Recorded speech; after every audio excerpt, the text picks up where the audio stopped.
espejo donde Santiago del Estero se reconoce y se cuenta a sí mismo. Lo más importante es tener uno la visión de querer hacer algo y después de a poquito las cosas se van dando. La voluntad de participar, la voluntad de crecer, la voluntad de ayudar, es algo que nos atraviesa a todos acá en Bandera. Yuyainish pañal, cascaicunaman pusaico. La nostalgia de volver a tu pueblo, de volver a tu pago, no te la quita nadie, ¿no?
Esto es Bandera, departamento Belgrano, tierra de inmigrantes italianos y españoles que hicieron del trabajo su raíz.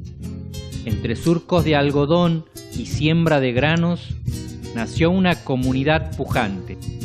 En este capítulo, Andrea Torres nos cuenta cómo inició ese camino de crecimiento. Los primeros habitantes, aborígenes de acá de la zona, encontraron un pozo de agua relativamente dulce. Entonces, para marcarlo, para identificarlo y después poder guiar, digamos, a los demás, nosotros le decimos una bandera de cuero, era un pedazo de cuero en un algarrobo. Entonces, desde ahí se señalizó, digamos, ese pozo de agua como con la bandera de cuero. Y bueno, entonces después el día que llega, digamos, Bandera a ser una comunidad y a ponérsele un nombre, queda Bandera. ¿Y la principal actividad económica de la zona? La agricultura. Sí. Acá el desarrollo económico es a través del campo. Incluso Bandera siempre ha honrado mucho al agricultor. Hasta en su momento hubo un festival que se llamaba el Festival del Agricultor. Tenemos un músico también, un cantante acá que hace una canción que se llama El Agricultor de mi pueblo. Siempre honrando el trabajo, ¿no? De labrar la tierra. Bandera se formó mucho con inmigrantes también, su mayoría italianos, españoles, también de otros países, pero ellos fueron los que en mayor medida vinieron y siempre con el trabajo de la tierra. La verdad que después la actividad fue siendo explotada cada vez más. Hoy en día es una zona muy próspera en la provincia, rica en la producción acá provincial. Y incluso hay personas de otras provincias que se han instalado acá por el motivo económico, ¿no? Con la llegada del ferrocarril, Bandera encontró el impulso de su progreso. Desde aquí partieron sus sueños, sus cosechas y el camino hacia una vida mejor. El ferrocarril fue la posibilidad de que las personas se vengan a asentar a Bandera, a desarrollar su vida, a instalarse, a producir, a generar su economía acá. Ha sido también un punto de encuentro, ¿no? Porque permitía unir distintas localidades, entonces no solo fue para que la ciudad se desarrolle. Entonces nosotros acá en Bandera decimos que no tenemos un día puntual en el que se haya fundado como en otras localidades o que haya un fundador particular, sino que fue un poco todas las personas que se fueron asentando a través del ferrocarril justamente lo que ha ido formando a la comunidad. Claro. Buenas tardes, ¿qué tal? ¿Cómo le va, Neri? Mucho gusto. Buenas tardes, Neri, ¿qué tal? Un gusto, aquí estamos. Aquí andamos conociendo Bandera. Me parece que han caído en un lugar espectacular para conocer. Bueno. Un sueño nacido de la amistad y la solidaridad dio forma al mástil que hoy se alza en la entrada de Bandera. Una obra única, fruto del esfuerzo compartido que no solo marca identidad y pertenencia, sino que también enorgullece a todo un pueblo que supo unir valores y voluntades para dejar huella. Cuando he viajado a otros lugares, he visto la bandera así grande, con un mástil similar al que tenemos nosotros, y siempre tuve esa ilusión de que algún día sí lo podíamos hacer, que gracias a Dios lo hemos podido lograr, y encontré un amigo aquí que me ayudó un montón, y bueno, gracias a eso está hoy el mástil. Eso y la colaboración, no dejemos de reconocer el aporte dinerario de la gente fue muy importante, porque sin eso no lo hubiésemos podido lograr. En realidad no teníamos idea de valores y se fueron dando cosas y después vos veías que las cifras se incrementaban y ya estábamos en el baile y había que seguir buscando de rascar la olla para buscar, de encontrar la forma de poder completar, porque en realidad, como digo, juntar 12, 13 millones de pesos no es nada fácil. Y hubo una participación ciudadana muy Sí, fuerte, gracias a Dios, muy importante de parte de la gente, sí. La anécdota más grande fue que nosotros pensábamos que era hacer un caño, poner la rondana, poner la soga, plantarlo. Eso es lo que expliqué yo antes, hace rato, cuando dije que cuando empezamos a ver no era tan fácil. Pero bueno, ya estábamos en el baile, había que bailar, así que bueno. Le surge la idea a Aldo, se la trae al herrero. Yo ya le había traído una idea al herrero. Cuando el herrero ve la idea, decían, velo a Tarali, que ella me trajo la idea, entonces Aldo me ve a mí y ahí. Pero la participación del herrero fue muy importante porque el mástil hubo parte del caño que la donó un señor Rubén Duto, que aportó muchísimo también, que la parte más importante del caño. La otra parte la hicimos hacer en la ciudad de Rafaela, con los planos, todo como respondía. De eso vino todo desarmado acá y el herrero se encargó de fabricarlo al mástil, digamos, de ensamblar todas las partes, de que todo quede funcionando. Y eso corrió todo por cuenta de él, que es Francisco Enrique, alias el Gordo para nosotros. Nosotros lo conocemos por el Gordo. No es Gordo, pero no sé por qué le llaman el Gordo. Cuando uno habla de estos tipos de proyectos se asusta, le parece imposible, le parece inalcanzable, pero yo creo que lo más importante es tener uno la visión de querer hacer algo y después de a poquito las cosas se van dando. A veces es tan difícil que parezcan o tan imposible que parezcan, a medida que uno empieza a trabajar sobre el tema, empiezan a abrirse las puertas de a poco y se logra. O sea, esto era algo casi inalcanzable cuando hablábamos con los amigos del café, todos decíamos que estaban locos, que íbamos a hacer un mástil, que semejante inversión, que esto, que el otro, y hoy se paran frente al mástil y se sienten orgullosos también del mástil, ¿no? Fíjate que la vez pasada salió la conversación, porque todos los días nos juntamos a las 11, los desocupados del pueblo. Bueno, ya estamos grandes, vamos a tomar un café. Y había dos de ellos, de los del grupo, que reconocían que ellos, cuando empezaron la obra, creían que no lo íbamos a poder terminar. Digo, bueno, que no era, que es cuestión de proponerse. No fue fácil, pero bueno, gracias a Dios lo logramos y ahí está, ¿no? Bueno, somos descendientes de inmigrantes que también han venido a un nuevo mundo sin saber con qué se iban a encontrar. Y bueno, nosotros creo que llevamos el legado de ellos, digamos, somos esos emprendedores que vamos siempre por cosas nuevas, vamos por lo difícil, porque lo llevamos en la sangre. El mástil no solo quedó como símbolo de identidad para Bandera, también dejó un legado de amistad. Aquellos que lo soñaron y lo hicieron posible, hoy siguen unidos, compartiendo asados, proyectos y el mismo deseo de ver crecer a su pueblo. Tenemos el grupo del mástil que lo usamos para cuando tenemos que juntar dinero para cambiar la bandera y para algún evento que nos invitan. Y para comer algún asado que bueno, que no son fácil juntarlos de acá, porque acá se digan a laburar, no te llevan mucho la punta con el asado, están todos ocupados cuando le decimos el asado. 25 personas, no estamos más en el grupo del mástil, más de 25 personas no hay. Y entre ellos había 7, 8 que se le ocurrió, no vamos a decir la palabra que le dije a él, pero que se le ocurrió que querían bajar el mástil y aumentarle 8 metros. Y yo dije, estaban locos. Estaba, y más que todo, el herrero, el que estaba empecinado en que él se hacía cargo de todo lo que era la mano de obra, de que lo extendamos 10 metros más al mástil. Para que sea el más alto de la zona. No sé cómo.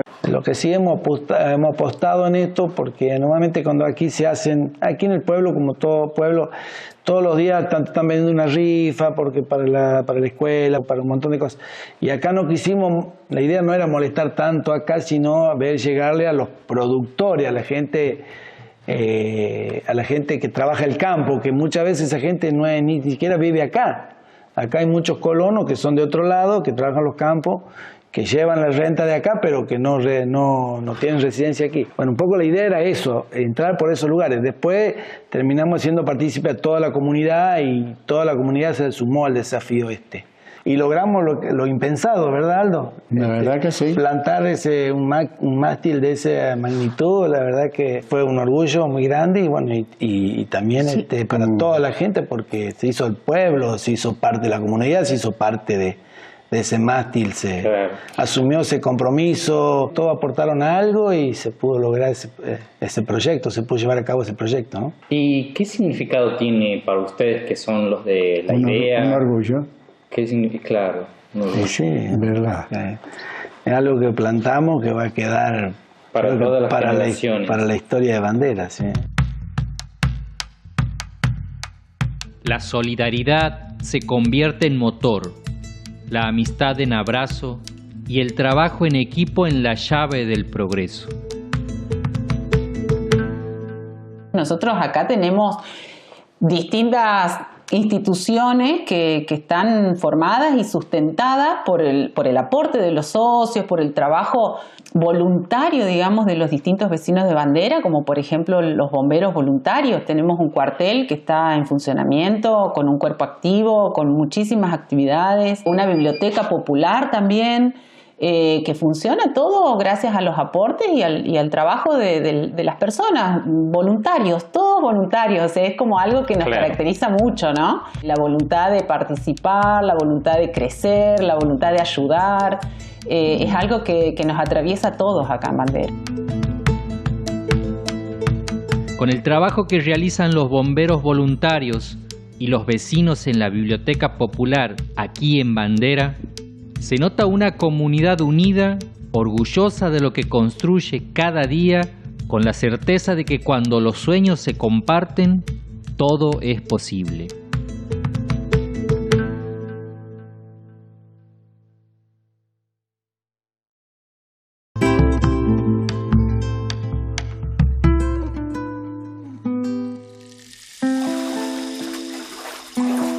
En el año 2015, una masa de agua amenazó con arrasar Bandera, pero el pueblo respondió unido. Tenemos hasta un día del vecino solidario, en el mes de marzo, porque en el año 2015 tuvimos una inundación, entonces en un momento más de 1000 personas se convocan a realizar todas las tareas para proteger, digamos, la ciudad del agua. Entonces, desde ese momento hasta hoy, no hace tantos años, pero tenemos el Día del Vecino Solidario, así que ahí te das una idea de lo que es vivir acá en Bandera, ¿viste? Y la solidaridad que se da entre todos. Vecinos trabajaron codo a codo y levantaron barreras de solidaridad. De aquel gesto nació el Día del Vecino Solidario, una huella imborrable de generosidad y amor. Bandera sufrió una de las inundaciones más grandes de esos tiempos. En el 2015 una masa de agua se desplazaba del norte, del sector de Averías, de por ahí, por medio del campo. Impresionante la masa de agua que venía y lo único que la podía atajar acá en Bandera era una ruta. Esa ruta se iba a colapsar, seguro que se iba a colapsar. Entonces se congregó todo el pueblo, se autoconvocó el pueblo para que podamos defenderla. Quien tenía corralón de material de construcción y todas esas cosas, cargó sus camiones con toda la arena que tenía y todos nosotros fuimos con una pala y bolsas y logramos de alguna manera detener el agua que nos iba a borrar a Bandera, prácticamente lo iba a borrar. Fue un 5 de marzo de 2015. Hoy por eso Bandera tiene el Día del Vecino Solidario, que justamente se conmemora un 5 de marzo, ¿no? Para mí, una de las historias más lindas por la solidaridad y por el hecho de que todos, sin distinción de nada, todos nos fuimos a defender la ciudad, ¿no?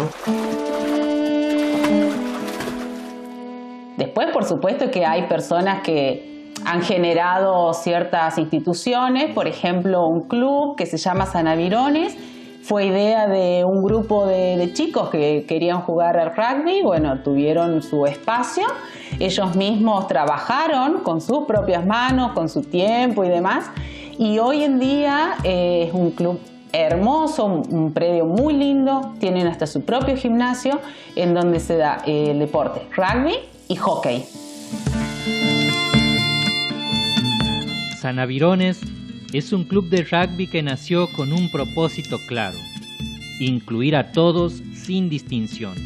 Una institución joven, pero con la fuerza de un comienzo emotivo que logró unir corazones y dar identidad a toda una comunidad.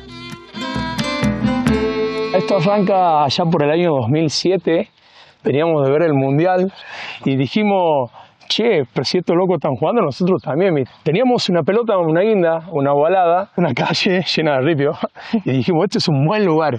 Éramos 3 contra 3, me acuerdo el Alegró, mi hermano, estaba el Leo Bertoli, estaba el Mono Casá, estaba yo, estuvo el Mario Ledesma, estaba el Agustín Díget, y somos los 6 que empezamos, éramos 3 contra 3 jugando una tocata en una calle de Bandera. Así fueron los comienzos. Dos grupos de amigos. Franco con los amigos de él, que era el otro grupo, de los cordobeses que vivían ahí a 2 cuadras, nos miraron y ya nos tiramos la bronca. Y cuando nos dimos cuenta éramos 50 contra 50. Sí, nada de radio. Sí, entender mucho, ¿viste? Porque la verdad que habíamos visto el Mundial, bueno, el caso mío que yo había jugado acá en On Lion, tratando de contarle un poco a los chicos y algunos chicos que veían los partidos. Y comenzamos a buscar el espacio para poder construir la cancha y ahí surgió la aparición del papá de uno de los chicos, Alejandro Ditges, que fue quien nos cedió un espacio de terreno de campo que tenía. Nos prestaron un terreno y armamos 2 H y nos pusimos a jugar. Y bueno, empezó el trabajo. Tractores, Rommel, los chicos todos trabajan más o menos relacionados al campo, así que fue traer postes, colocar postes, medir la cancha, instalar la cancha. Éramos toda gente de campo, entonces uno caía con un tractor, el otro caía con una pala, el otro caía con un arrastro, el otro traía con una Rommel, el otro traía con un pod de monte, y éramos un grupo de locos trabajando ahí en conjunto, limpiando un terreno que era un basural porque era un chiquero, y lo dejamos impecable. Y bueno, el club que está hoy. Nos donó Eduardo Henson, que ya no nos acompaña en este plano, nos donó las 2 H y así pudimos iniciar. En el 2008 aparece, por circunstancias de la vida, Sergio Mayora. Viene de Paraná, Entre Ríos, y bueno, ahí él empezó a tomar el cargo de entrenador. Nos empezó a ubicar un poco en el tema de la cancha, cómo ubicarnos, cómo pararnos en la cancha. Y él nos enseñó, vamos a decir, el rugby en su momento. Nos enseñó a ubicarnos dentro de la cancha. Sí, a jugar. Aprender a jugar. Bueno. Y gracias a él siempre se lo agradecimos, que él nos enseñó lo que hoy somos como jugadores, vamos a decir, los viejos jugadores. Somos gracias a él. Fue de entrenador hasta el 2018 y de ahí se nos jubiló. Y bueno, de ahí fueron pasando de diferentes entrenadores. Y hoy en día contamos, gracias a Dios, contamos con un entrenador profesional, que el sapo que le decimos nosotros es Hernán Coria, que nos está ayudando en todas las categorías. Y bueno, por suerte también incorporamos el rugby femenino, que está muy bien desarrollado el rugby femenino dentro del club.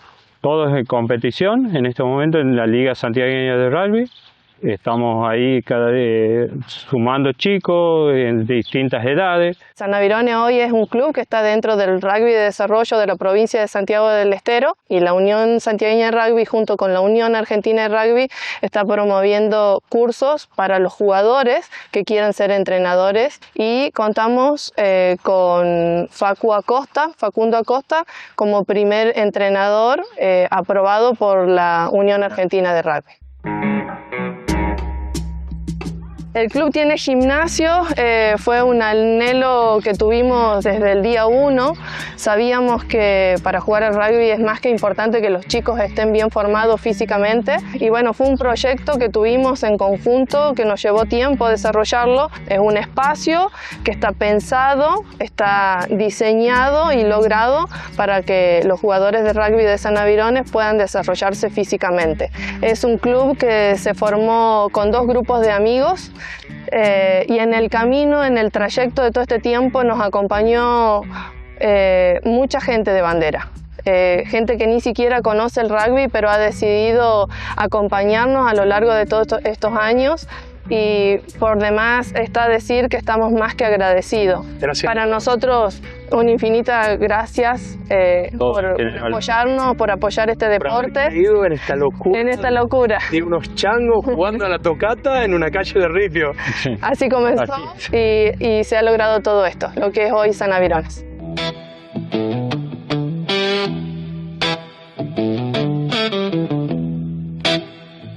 En esta ciudad también, un matrimonio decidió transformar su pasión en un sueño.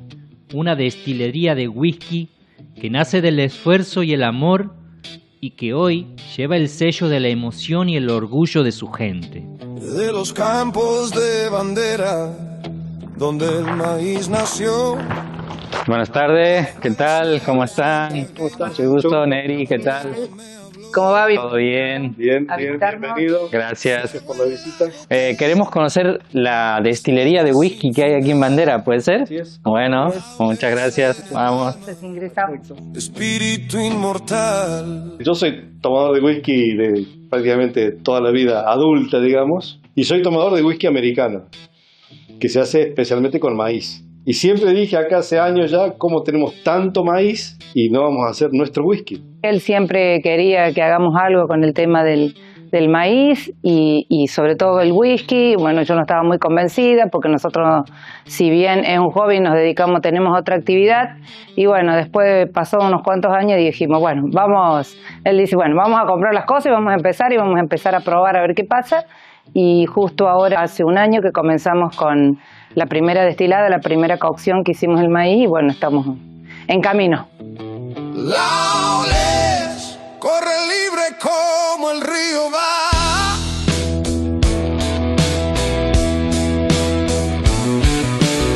Yo siempre fui un lector sobre el tema de la ley seca en Estados Unidos, que un poco nos contaron la historia cambiada, ¿no? Como que los destiladores clandestinos eran los malos y el FBI con Elliot Ness eran los buenos, y no era tan así. Los destiladores eran gente que antes de la ley seca eran productores agropecuarios generalmente humildes, que vivían de eso, vivían de producir whisky y venderlo en el pueblo.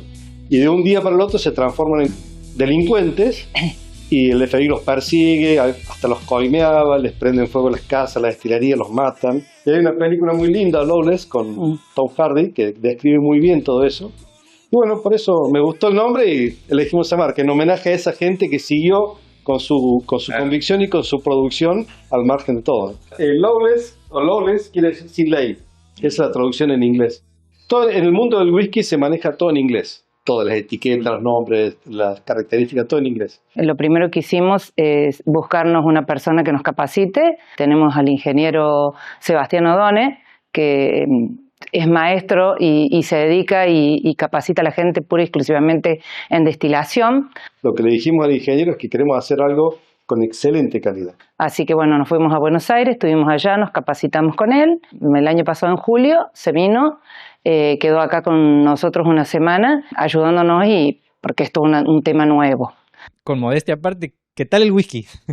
Y bueno, para nosotros el mejor. La verdad es que estamos tremendamente sorprendidos por la calidad que hemos logrado, porque arrancamos desde ese punto Lo que le dijimos al ingeniero es que queremos hacer algo con excelente calidad. Lo que nos dijo él, armen un equipo de catadores, de amigos que toman whisky, que están acostumbrados a tomar, para que el whisky no tenga solamente la idea suya. Tenemos un grupo de amigos que permanentemente nos juntamos a ver cómo evoluciona, y yo les digo, vengan y critiquen, porque queremos mejorar, no vengan así, sí, está muy rico, y bueno, y lo hemos comparado con whisky reconocidos, algunos premium, y no hay mucha diferencia. Las opiniones de los catadores realmente es increíble. El tema es que, bueno, va 2 años barricas, es lo que te dice la ley, recién llevamos 1 año, claro. Y entonces, bueno, eso con el tiempo, el whisky va permanentemente evolucionando, entonces si nosotros regalamos una muestra ahora, no va a ser la misma que de acá a 1 año cuando el whisky ya esté terminado, entonces no queremos, como decirlo, quemarlo, porque no va a ser el mismo whisky. Porque el whisky, como decía ella, necesita un mínimo de 2 años de maduración en madera. Entonces, desde ese punto de vista, viste, estamos todavía, falta 1 año, falta 1 año. Y hay otro producto que se consume mucho en Estados Unidos, que acá se lo conoce poco, que es como un aguardiente de maíz. Y ese producto sí se lo puede comercializar ya, apenas se termine. Claro. Así que en eso sí estamos saliendo en poco tiempo. Bien. El tema fue sobre todo, como te decía, viste, las ganas de hacer mi propio whisky, con nuestro propio whisky. Con nuestro propio maíz. Con nuestro propio maíz. Claro, con nuestro propio el maíz que se produce en el campo. Eso era el tema. Sí, sí. Y como para darle un valor agregado, porque viste, continuamente te dicen acá, bueno, no vendamos el cereal directamente, sino pongámosle un valor agregado. Bueno, lo pensamos de ese lado. Gracias por recibirnos y muchos éxitos en el emprendimiento. Bueno, ojalá. Vamos a ver. Le vamos a mostrar. Bueno. El equipo y el proceso tienen varios puntos en común con la cerveza. Lo que se produce también es cerveza, y después esa cerveza la destilás y obtenés el alcohol solamente. Que tiene una olla de precalentado, que se la utiliza con agua tratada, agua filtrada, y se la pasa a esta olla, que es una olla de cocción y maceración. Entonces acá se cocina el maíz, se le agrega la malta, se lo hace macerar, un proceso que dura 4 o 5 horas. Se lo filtra por acá, se saca solamente el líquido, y el líquido se pasa a esta olla, que es la olla de enfriamiento. Una vez que está a 28 grados, se lo pasa al fermentador. ¿Y eso va a fermentar? Fermenta 3 días, 4 días, depende del clima, depende de la temperatura ambiente. ¿Ves que hace burbujas? Eso significa que está fermentando. Una vez que tiene temperatura, empieza a calentar, suben los vapores de alcohol, bajan por la columna de condensación y allí se recoge el alcohol resultante de la destilación. ¿Se puede probar? Sí se puede probar. Este tiene 10 meses de madera. Eso, 10 meses de madera. Falta un año y piquito. ¿Sí? Lo ideal para hacer la cata es primero observar el color, luego el aroma. Se siente el olor a whisky. Bien. Después, para catarlo, pones una gota en la lengua sin tragarlo y lo tenés ahí y lo dejas que solo se vaya, se diluya y te concentras en lo que percibís, en lo que sentís, en lo que te llega al cerebro con esa gota que está en la lengua. Carlos, Vivi, gracias por recibirnos, por este éxito de producto y de emprendimiento. Y bueno, muchos éxitos más para lo que viene. ¿eh? Así, ojalá. Gracias a ustedes por venir. Gracias.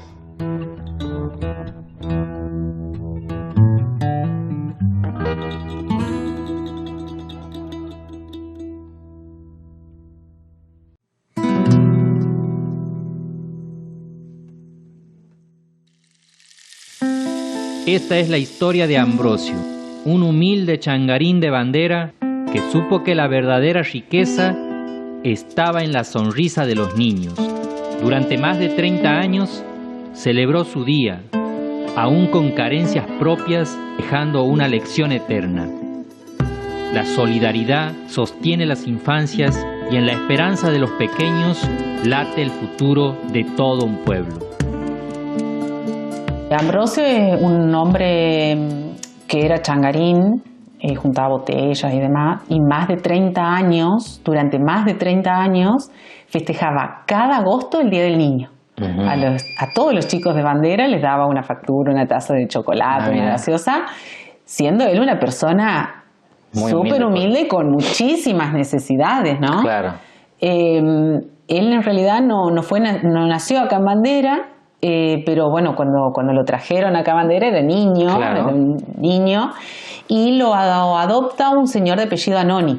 Entonces se lo conoce como Corbalán, como Ambrosio Anoni. Tiene incluso hoy en día una calle con su nombre.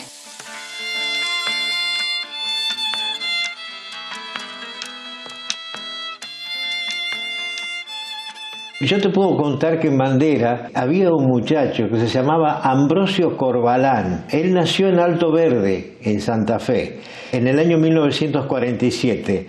Después se vino a Tostado, enseguida después de nacer se vino a Tostado, y de Tostado una abogada de apellido Carrera se lo dio a don Pedro Anoni. Don Pedro Anoni era uno de los tantos inmigrantes que llegaron a la ciudad de Bandera desde Italia. Este hombre Anoni lo empezó a criar, él acompañaba a su papá, que tenía una chata, hace tiempo las chatas, ¿qué es lo que hacían? Iban a la estación del ferrocarril, llegaba el tren y la mercadería, este hombre Anoni se encargaba de repartirla a los negocios, porque era el único medio de transporte que llegaba acá a Bandera.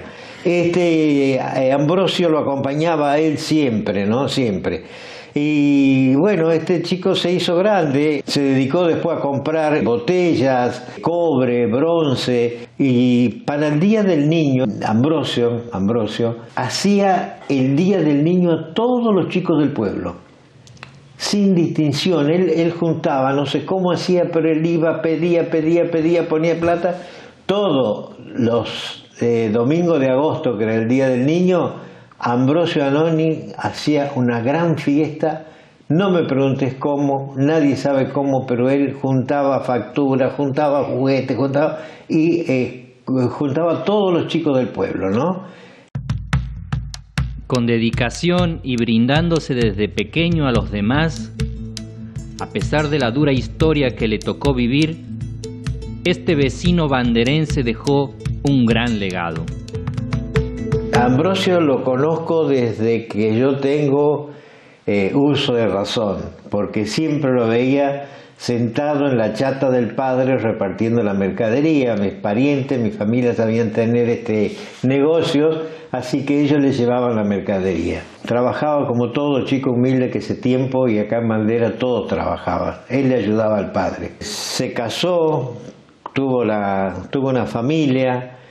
Lamentablemente a la esposa de él la mataron, la asesinaron, cosa que fue muy duro para él, le costó muchísimo salir de eso, y siguió trabajando, siguió pensando en los chicos. Tenía un alma, un corazón, tenía Ambrosio impresionante. Los últimos tiempos me iba a visitar casi todos los días a mí, hasta que un día me enteré que estaba enfermo, que se había enfermado, y bueno, hicimos todos los trámites para que lo puedan llevar. Lo llevaron a Santiago del Estero, de allí vino la familia, lo llevó a Rosario y lamentablemente falleció allí en Rosario, ¿no? Se perdió, te cuento, un joven de gran corazón, de enorme corazón, un hombre de enorme corazón. Era cantor, le gustaba cantar, cantaba con una orquestita que tenía, y bueno, y vivía en una casa muy, pero muy humilde, ¿no? Así fue la historia de uno de los tantos personajes que tiene Bandera, que es Ambrosio Anoni. Siempre se lo recuerda porque un corazón tan noble, ¿no? Claro, una persona muy identitaria del pueblo también. Sí. Muy bueno, identitaria con la cultura del como pueblo. verás, es algo que venimos hablando, Claro, ¿no? Que estuvo muy presente esto del ser solidario, del servicio al otro, del brindarse. Él, con todas las necesidades que tenía, incluso, porque era alguien muy humilde, Claro. Todos los... Brindarse hacia el otro. Brindarse hacia el otro, y en este caso es hacia los niños. Hacia los niños. Sí, claro. sí. Se sigue festejando, y bueno, creo que también es como un legado que él ha dejado, Claro, ¿no? claro, Acá claro. En el pueblo. Y Bien. se lo sigue recordando, por supuesto.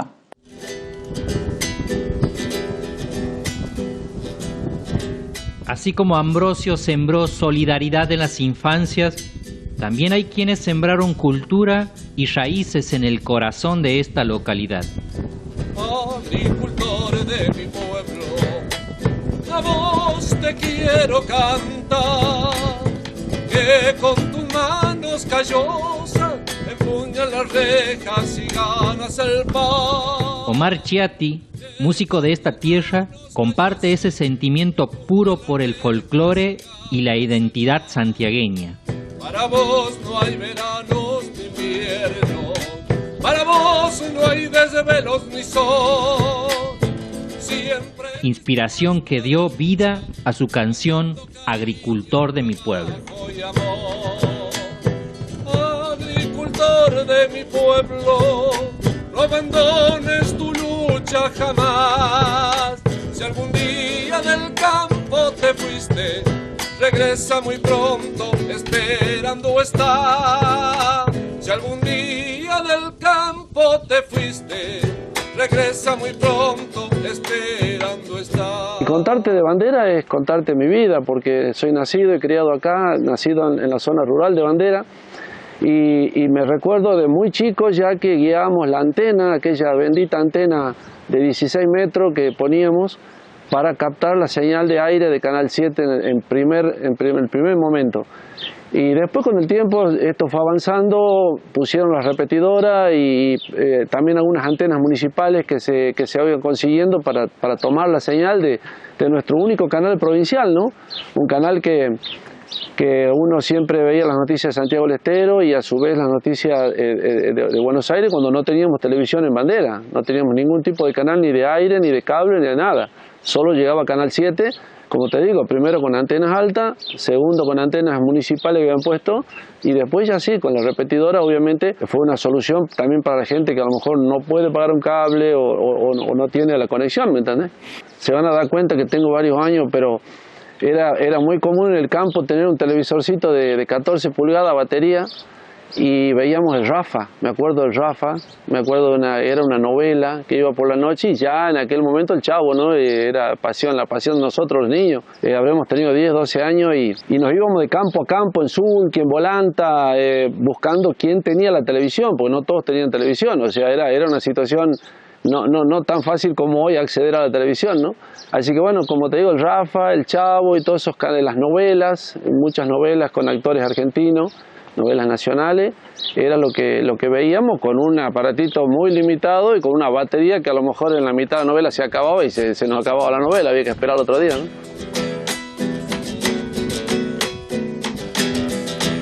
Volviendo a la música, yo en el año 2000, muy joven, perdí a mi padre, ¿no? En el año 89, y a partir de ahí escribí una samba que, bueno, todos la conocen.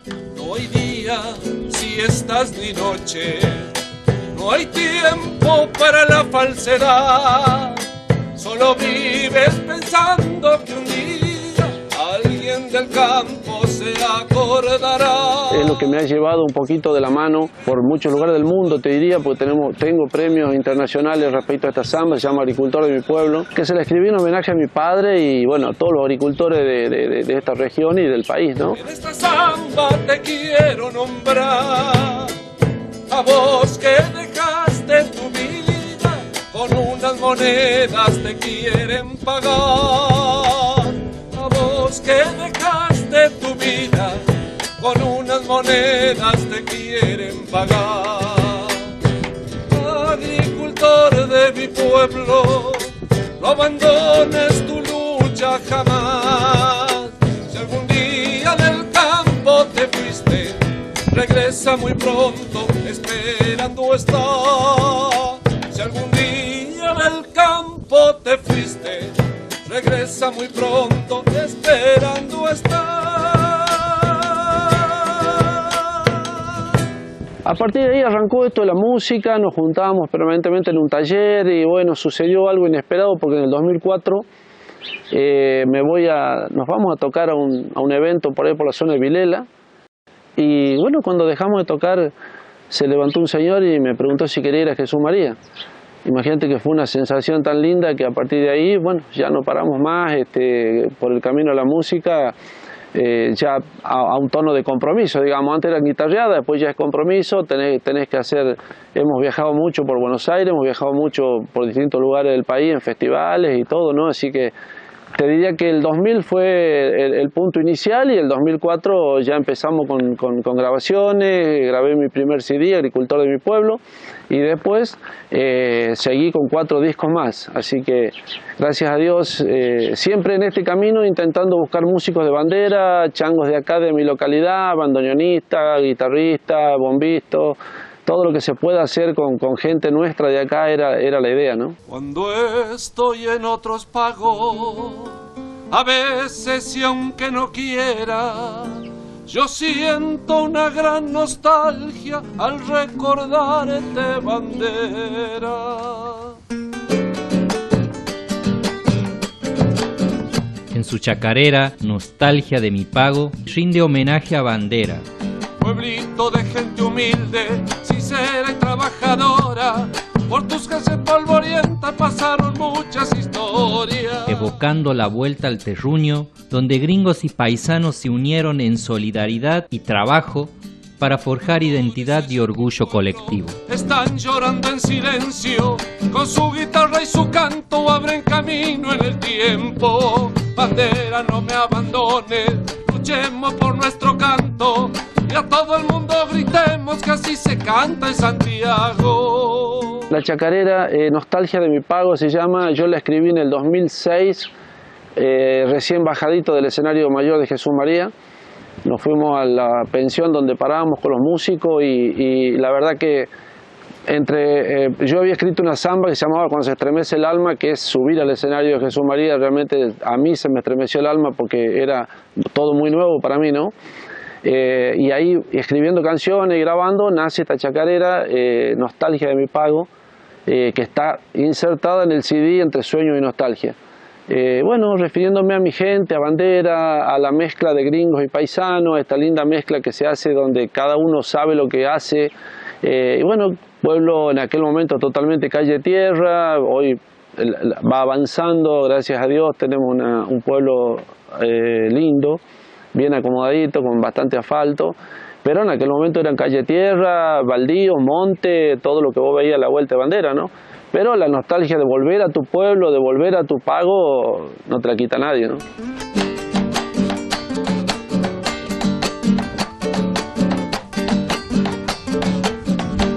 En este pueblo bendito de gringos y de paisanos se cultiva el futuro con sentimiento de hermano.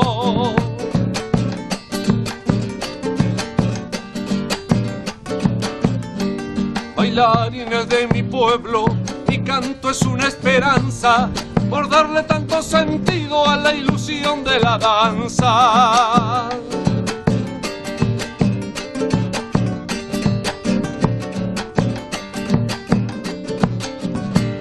La noche viene cantando una luna de alabanza y allá en la brecha del tiempo se confunde con nostalgia. Bandera, no me abandones, luchemos por nuestro canto y a todo el mundo gritemos que así se canta en Santiago.